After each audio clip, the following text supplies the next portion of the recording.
होतो ते आम्ही वॉर्ड फॉर्मेशनच्या वेळेस बघितलेलंच आहे. या ठिकाणी आम्ही स्पष्टपणे सांगतो की आमचा अर्बन रिन्युअल स्कीमला बिलकुलही विरोध नाही. अर्बन रिन्युअल स्कीम ही एक स्कीम आहे जेथे पारंपरिक रिडेव्हलपमेंट होऊ शकत नाही. दाटीवाटीचं क्षेत्र आहे, अनधिकृत बांधकाम अधिक आहे. त्या ठिकाणी तिकडच्या लोकांना रिडेव्हलपमेंटचा लाभ भेटावा, ते त्या दाटीवाटीच्या क्षेत्रातून बाहेर यावे या दृष्टीने आहे. पण काही लोक अर्बन रिन्युअल स्कीमचा वापर हा फक्त बिल्डरांचा आणि स्वतःचा नफा वाढवण्यासाठी त्या ठिकाणी करत आहे. आमचं म्हणणं आहे की हा SRA आणि अर्बन रिन्युअल स्कीम जर प्रॉपरली जर वापरला नाही तर तो एक स्कॅम आहे. आणि त्या माध्यमातून ज्या किती घरं लोकांना भेटणार आहेत, किती स्क्वेअर फीट त्याला विकायला भेटणार आहेत. माझा अंदाज आहे की या सिम्प्लेक्सवरती 80 लाख ते 1 करोड फूट माल बनणार. त्यापैकी फक्त 27 लाख फूट हा तिकडच्या राहणाऱ्या लोकांचा आहे. म्हणजे 72 लाख फूट हा बिल्डर विकणार आहे. हा 72 लाख फुटाचा फायदा बिल्डरला भेटणार आहे, तो त्या नागरिकांना देखील भेटणार नाही. पण त्या 72 लाख फुटाची जी लोकसंख्या वाढणार आहे त्याचा भुर्दंड इतर शहरातल्या लोकांवरती होणार आहे, नवी मुंबईवरती होणार आहे. 10,000 करोडचा प्रकल्प, 10 ते 12,000 करोडचा प्रकल्प असू शकतो. त्यामध्ये यांचा आटापिटा कदाचित 6,000 करोडच्या नफ्यासाठी चाललेला आहे.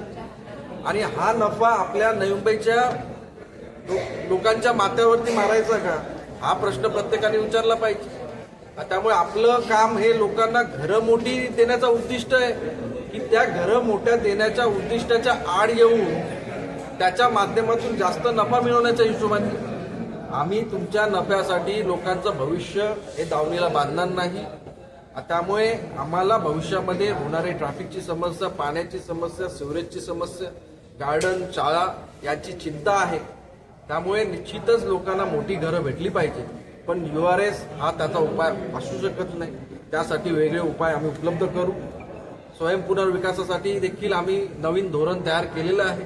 पुढील जसं मी सांगितलं विविध योजना आमच्या येतात, तसं पुनर्विकासाचं धोरण देखील त्या ठिकाणी येत आहे, जेणेकरून लोकसंख्या वाढणार नाही, आपल्या ताण कमी पडेल. जर बिल्डर येतो तर 70-80 फ्लॅट त्याला विकायला बांधायला लागतात. मग स्वयंपुनर्विकास होतो तर ते 20 फ्लॅटमध्ये ती बिल्डिंग रिडेव्हलपमेंट होऊन जातं. त्यामुळे एवढा ताण आपल्या शहरावरती कमी पडेल. आणि या दृष्टीने आपण शहराच्या हिताच्या दृष्टीने आपण पावलं उचलली. प्रशासनाच्या भूमिकेवर काय वाटतं की ज्या पद्धतीने आयुक्त या विषयावर बोलत आहेत कुठेतरी ते फेवरेबल असल्याचं वाटतं? प्रशासन हे राज्य शासनाच्या धोरणाविरुद्ध बोलणार नाही. राज्य शासनाने हे धोरण बनवताना सर्वकाश विचार केला नाही. जसं क्रिसिलनी सांगितलं MMRDA मध्ये सगळ्यात बेस्ट शहर नवी मुंबई शहर आहे. जे आता म्युनिसिपॅलिटी बनवलंय ज्यांनी, ते ठाण्याचं नेतृत्व करत होते. ठाण्याची परिस्थिती काय आपल्याला माहिती, त्यांना ती सवय. पण नवी मुंबईकरांना ठाण्याची राहणीमानाची सवय आपल्याला नाही आणि ती करायची देखील इच्छा नाही. त्यामुळे पण त्यामध्ये जो FSI वाढवलेला आहे, TDRच्या बदली प्रीमियम FSI त्या ठिकाणी दिलेला आहे. त्यामुळे ग्लोबल नवी मुंबईचा FSI हा वाढलेला आहे, ब्लँकेट FSI वाढलेला आहे. URSच्या माध्यमातून अधिकच FSI त्या ठिकाणी भेटणार आहे. आणि या माध्यमातून कुठेतरी उद्दिष्ट साध्य होत नाही. एक आपण सुनियोजित शहराच्या ऐवजी आपण अनियोजित शहराच्या दिशेने वाटचाल या माध्यमातून करतो. जसं आयुक्त महोदय उत्तर देत होते तर त्यांच्या चेहऱ्याच्या हावभावावरून वाटत होतं की त्यांना पण देखील ते पटत नाही. पण शासनाच्या विरुद्ध ते भूमिका घेऊ शकत नाही. आता शासनाची अशी भूमिका आली आणि त्यामुळे अशा प्रकारचे प्रस्ताव आले तर त्यामुळे त्यांना देखील नाकारता येत नाही. शासनाने या बाबतीत विचार करायला हवा होता की आपल्या शहराचं भवितव्य आपण केलं नाही पाहिजे. आता माझं सगळ्या त्या दलालांना सांगणं आहे की तुम्ही तुमच्या नफेसाठी या शहराचा सौदा करू नका. या शहराचा सौदा आम्ही होऊन देणार. थँक्यू. साठी आम्हाला UDकडे जायची गरज नाहीये. इम्पॅक्ट असेसमेंट हा महापालिका लेवलवरती त्या ठिकाणी होणार आहे. तो आपल्या शहराचा सर्वकष अभ्यास करण्यासाठी आहे. दुसरा जो प्रस्ताव आहे तो आमचा विनंती आम्ही राज्य शासनाला करतोय. त्यामध्ये देखील काही निर्णय आम्ही घेत नाही आहोत. आम्ही राज्य शासन, कारण की यामध्ये महापालिकेला निर्णय घेण्यासाठी काहीच त्या ठिकाणी ठेवलेलं नाही. या शहराच्या बाबतीतले निर्णय शहरात न राहणारे लोक घेतात. त्यामुळे आम्ही विनंती केली की याच्यामध्ये लोकप्रतिनिधीचा सहभाग असला पाहिजे आणि जिथे URS आवश्यक आहे तिथेच URS लागून काही नियम तशा पद्धतीने बनवलं पाहिजे. प्रथम प्राधान्य कोणाला दिलं पाहिजे. आता त्या घनसोळीमध्ये अनेक URS प्रस्ताव ठिकाणी आले तर किती लोकांना तुम्ही परवानगी द्याल.